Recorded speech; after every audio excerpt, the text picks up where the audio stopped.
indicar que el mundo está cambiando. El mundo está cambiando y eso ha llevado a que cambien los modelos de relaciones laborales. Eso lo vamos a ver en un momento en el caso mexicano. Pero me quiero quedar en este nivel global. El cómo se produce, el qué se produce, las maneras en donde se produce, todo eso está cambiando. Estamos nosotros pues, dirigiéndonos a lo que llaman una famosa industria 4.0 o una nueva revolución industrial, que algunos países la han tomado muy en serio, como Alemania, por ejemplo, ¿no? Que otros países simplemente no se han interesado, como es el caso de México. Pero eso va a reconvertir la manera en que se trabaja y eso va a generar, debo decirles, está estimado que va a haber aproximadamente un 25% más de desempleo, ¿no? Por estos cambios que implica, entre otras cosas, el uso de las tecnologías. Imagínense ustedes taxis sin conductores, ya adiós taxistas, ¿no? Los taxistas se quejaban de estas aplicaciones, pues estas aplicaciones, déjenme decirles, Uber acaba de hacer una solicitud a Volvo de 40,000 autos autónomos, 40,000 desempleados jóvenes. Entonces, el mundo del trabajo está cambiando, los modelos de relaciones laborales están cambiando y evidentemente los países tienen que responder a estas nuevas necesidades, a estos nuevos modelos. Bajo esa tesitura debería estar insertas las transformaciones laborales en nuestro país. Como lo comentó Arturo, se dio un paso muy grande, un paso que implicó prácticamente dejar de lado 100 años de historia de derecho laboral mexicano, pues con el tránsito de la justicia laboral al Poder Judicial. Yo siempre he dicho que la pertenencia de la justicia laboral en las juntas de conciliación pues tuvo muy buenas intenciones, pero desafortunadamente terminó dando muy malos resultados, ¿no? Si nosotros leemos a los clásicos laboralistas, nos ensalzan las virtudes de las juntas, pero la verdad en la práctica eso no sucedió, dieron malos resultados y se convirtieron en un órgano de control. La reforma más allá constitucional, porque establece una figura que poco se ha analizado, pero que a mí me parece fundamental porque es transversal, y tiene que ver con la representatividad sindical. La representatividad sindical toca todo, la formación de sindicatos, la celebración de un contrato colectivo y la realización de una huelga. Esa palabra, pues desde mi punto de vista, es básica y toral en la reforma laboral. Se crea un instituto, no voy a comentar más porque voy a hacer algunos comentarios más adelante sobre el mismo. Y yo quisiera hacer un análisis de naturaleza estrictamente técnica, ¿no? Hay un elemento social que está inmerso, que seguramente lo van a abordar los demás participantes, pero yo quiero solamente señalar 4 cuestiones técnicas que yo les llamo los 4 grandes errores de la reforma laboral. El primer gran error tiene que ver en materia de derecho sustantivo del trabajo, es decir, en los derechos y obligaciones que tienen las partes. Más allá de señalar que está habiendo un retroceso en nuestro modelo de relaciones laborales, yo quiero señalar unas cuestiones muy técnicas. Por ejemplo, traigo varios, solamente voy a comentar 2 por el tiempo, porque apenas voy iniciando y ya llevo 5 minutos. Por ejemplo, la subcontratación se reguló en la reforma de 2012. Las reglas establecidas para subcontratar, para el outsourcing, que es como lo conocemos más, pues desaparecen en el proyecto de reforma que se presentó el 7 de diciembre del 2017. Y yo diría, bueno, está bien, vamos a desaparecerlo, pero ¿en base a qué? ¿No? Entonces, no hay elementos técnicos para señalarlo y sí tenemos 2 hechos factuales muy importantes. Uno, un abuso de la figura. Hay empresas que subcontratan prácticamente al 100% del personal. Las instituciones bancarias privadas son un cliente de la subcontratación total. Y por otro lado, hasta el mes de diciembre del año pasado, la Secretaría del Trabajo prácticamente no había hecho ninguna inspección laboral en materia de subcontratación. Luego entonces yo me pregunto con qué elementos pretenden reformar la subcontratación. Se introdujeron una serie de contratos que, pues, bajo la idea de incentivar el empleo o generar empleo para jóvenes, que tiene que ver con los contratos a prueba o de capacitación inicial. Nuevamente se eliminan requisitos y otra vez no encontramos una base que lo justifique. No hay una base que nos diga por qué se está haciendo este tipo de modificaciones. Yo suelo hacer consultas o de acceso a la información y pues no hay estudios de la Secretaría del Trabajo en donde se nos señalen la pertinencia o no de estos contratos a prueba o de capacitación inicial. Hay, por otro lado, una regulación pues que es digamos, inadecuada en materia de derecho de asociación, de contratación colectiva, de huelga. ¿Por qué? Porque se establecen requisitos tales que terminan limitando el ejercicio de dichos derechos. Ya lo comentó Arturo, pues se pide el registro al Seguro Social del Trabajador, pero resulta que yo va a ser mi primer empleo y pues no tengo registro al Seguro Social, ¿no? Se establecen una serie de requisitos que voy a contar más adelante en el famoso instituto que se crea, que lo único que están haciendo es limitar derechos de huelga, de sindicalización y de negociación colectiva. Que déjenme decirles que una de las ventajas de la reforma constitucional es que introdujo la noción también de contratación colectiva en nuestra máxima norma fundamental, que no aparecía.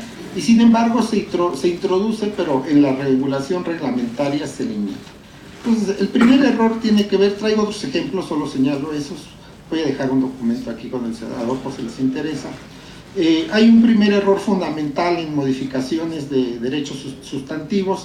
Hay un segundo error en materia de conciliación. ¿Por qué? Porque la reforma busca impulsar la conciliación, pero la regulación secundaria no nos está diciendo qué entiende por conciliación. No nos dice cómo se va a realizar la conciliación. Es decir, avientan una figura sin saber cómo va a terminar implementándose en la práctica.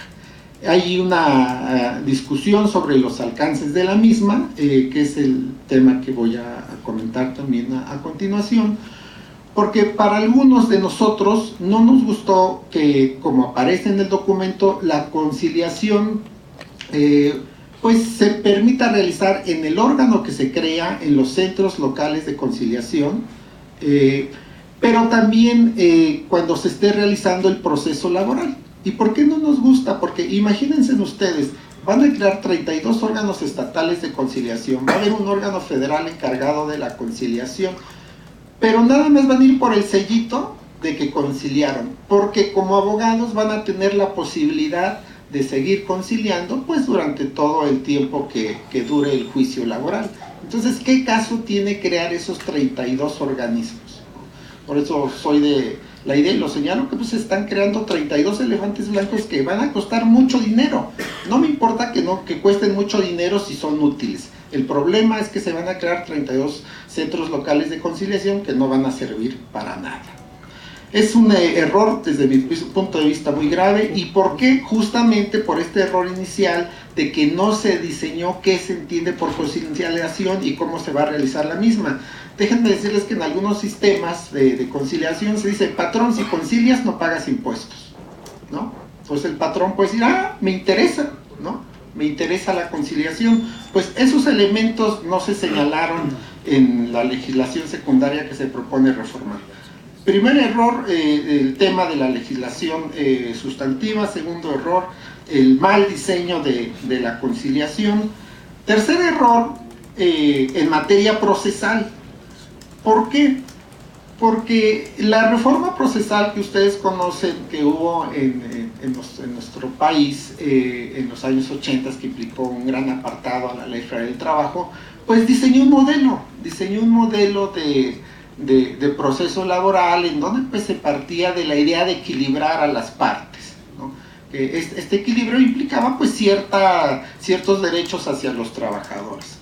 Pues ahora nos enfrentamos con una reforma procesal que es ambigua o contradictoria, como ustedes lo quieran decir, porque en algunos elementos sigue teniendo esta visión equilibradora de, pues, en el proceso entre trabajadores y empleadores, y en otras partes, pues de plano no, o sea, el hecho de que el trabajador presenta su demanda, no la corrige, bueno, se desecha, adiós, se acabó, ¿no?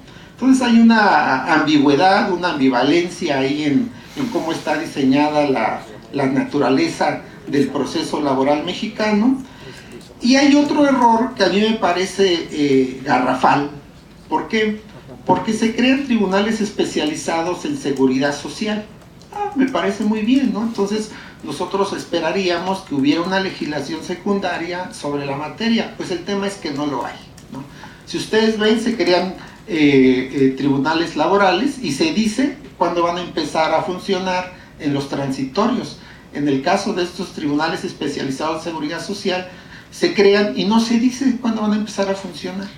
Y además, entre otras cosas, no se modifica la ley orgánica del Poder Judicial de la Federación. Entonces, hay un error, un tercer error procesal evidentemente garrafal en los diferentes proyectos que se han presentado alrededor de la reforma laboral. Finalmente, el cuarto error tiene que ver con la creación de este, pues posiblemente Instituto Federal de Conciliación y Registros Laborales. ¿Cuál es un error? Bueno, otra vez en materia de conciliación, ¿no? O sea, la conciliación se va a poder hacer durante todo el proceso, luego entonces, ¿para qué yo, trabajador, empleador, voy a conciliar ahí si lo puedo hacer después? ¿Cómo funciona ahora? Yo le digo a mis amigos abogados, es que tú quieres conciliar cuando sabes que ya vas a perder, ¿verdad? Pero no buscas hacer una conciliación preventiva. Entonces, este instituto carece o tiene el mismo defecto. Y luego, por otro lado, pues estrictamente desde el punto de vista jurídico, ustedes saben que hay una ley federal de las entidades paraestatales y hay un reglamento de dicha ley. Esa ley nos dice cómo crear un descentralizado. No nos dice que lo podemos crear a capricho. Esa ley nos dice, por ejemplo, que en los órganos descentralizados pues puede haber una participación de los sectores sociales, pero esa participación es marginal, ¿no? Porque es un descentralizado, como ustedes muy bien saben, es un órgano que realiza actos de autoridad. Este es otro también de esas, un descentralizado, no propiamente, perdón, al revés, es un organismo que realiza actos de autoridad, ¿no? Y en este caso su principal función va a ser realizar actos de autoridad, ¿no? Entonces nuevamente estamos generando pues un descentralizado bizarro. Las relaciones laborales de este descentralizado pues se van a regular en función del apartado B, a pesar de que ya hay jurisprudencia de la Corte que dice que no, que debe ser el apartado A. Entonces, como ustedes pueden ver, el descentralizado tiene varios defectos en su diseño. Tiene también se transformó o lo buscan transformar como parte del trabajo administrativo que hacían las juntas, ¿no? A través del descentralizado, pues aquí hacemos el control de las huelgas, aquí hacemos el control de los contratos colectivos y aquí hacemos el control de los registros sindicales. Y no para que lo que debería funcionar, tomando en cuenta el convenio 98, no solamente que registre, sino que promueva la negociación colectiva, ¿no? Y que promueva la existencia de organizaciones sindicales fuertes e informadas, de los dos lados, pero fuertes e informadas, y además que promueva la negociación colectiva. Bueno, este es el cuarto error que a mí me parece, dentro de estos comentarios generales que quiero hacer, que podemos señalar de la reforma. Solamente termino diciendo una última cosa, es que la reforma laboral, si ustedes leen la exposición de motivos que se presenta, pues también otra vez es ambigua, por decirlo en el mejor de los términos, o contradictoria, o aberrante, si ustedes quieren usar otra expresión, ¿Por qué? Porque parte del discurso de los derechos humanos, ¿no? En este caso de los derechos humanos laborales. Sin embargo, tal como se está reglamentando, están atentando en contra de los derechos humanos laborales fundamentales en el trabajo. Y yo diría, atentan contra contenidos mismos que no se proponen reformar, afortunadamente, de la Ley Federal del Trabajo y de la Constitución. Entonces, como ven ustedes, nos encontramos ante una serie de proyectos de reforma o de iniciativas de ley en relación a este instituto, pues que tienen grandes errores. Termino diciendo que desafortunadamente yo me voy a tener que ir a las 2 de la tarde porque tengo clase a las 3 de la tarde en la Facultad de Derecho y pues yo no tengo helicóptero, ¿no? Entonces tengo que tomar el transporte público. Muchísimas gracias.